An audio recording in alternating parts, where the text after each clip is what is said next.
In this video, I will show you how to sum numbers if the cell ends with a specific text in Excel using 3 methods like this. So let's get started.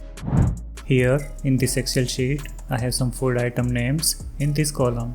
Now I want to sum the food item quantities whose name ends with the on text. In other words, I want to sum cells that end with the specific text on. To do that, I will use the Excel SUMIFS function. The SUMIFS function returns the sum of the values in a range that meets multiple criteria. We can specify more than one pair of range and criteria using this function. Let's type an equal sign in the target cell to start the formula. Now type SUMIFS followed by an opening bracket. Since we want to sum the quantity, let's select the range of the cells containing the quantity as the first argument. Type a comma and then select the range of the cells containing the food item names as the criteria range argument. To sum the numbers, if the criteria range value ends with a specific text, we need to use the asterisk wildcard character in the criteria. The asterisk character matches 0 or more characters of any kind. For example, star on matches with apron, cannon, union, mason, and so on, but does not match with convo, donut, ronin, or onset. So let's enter star on in the double quotes as the criteria argument. Type the closing bracket and hit the enter key to complete the formula. As you can see, we now have the sum of the cells if the cell value ends with a specific text.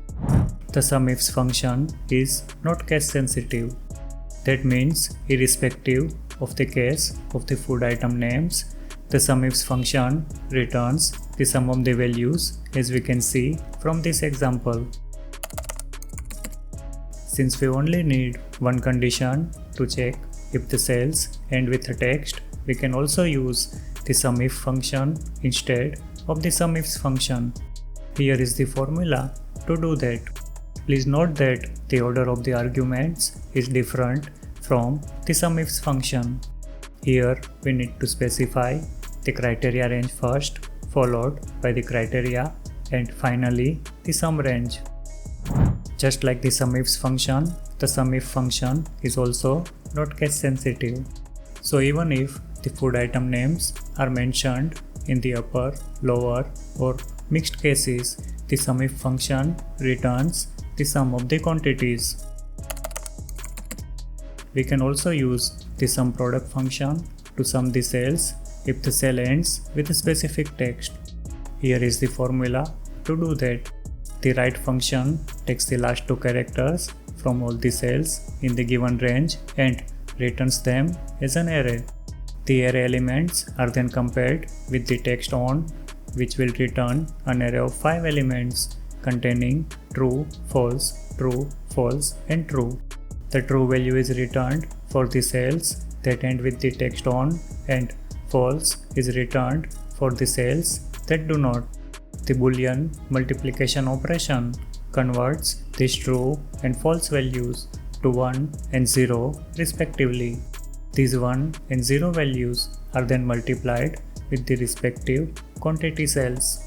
The quantity cell values ending with the text on are multiplied by 1, thus remaining as is, and the other cells are multiplied by 0, thus making them 0. This multiplication operation returns an array of 5 elements containing 5, 0, 1, 0, and 6. Finally, the SUMPRODUCT function sums up these quantities and the result of that is 12. As you can see, we now have the sum of numbers if the food name ends with a specific text on. Just like the SUMIF and SUMIFS formulas we used earlier, this formula is also not case sensitive. The food item names are mentioned in upper, lower, and camel cases, but the SUMPRODUCT formula still works fine.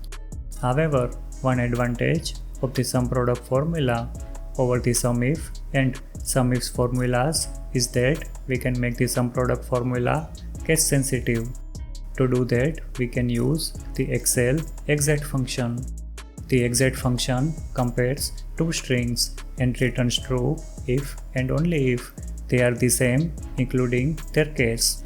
Let's modify the formula to make it case sensitive by using the exit function instead of comparing array elements with the own text. As you can see, now this formula gives the sum of the cells that end with the specific text by also matching the case of the cell values. Watch these videos for more Excel tips, tricks and how-to tutorials. If you found this video helpful, please like the video and subscribe to our channel.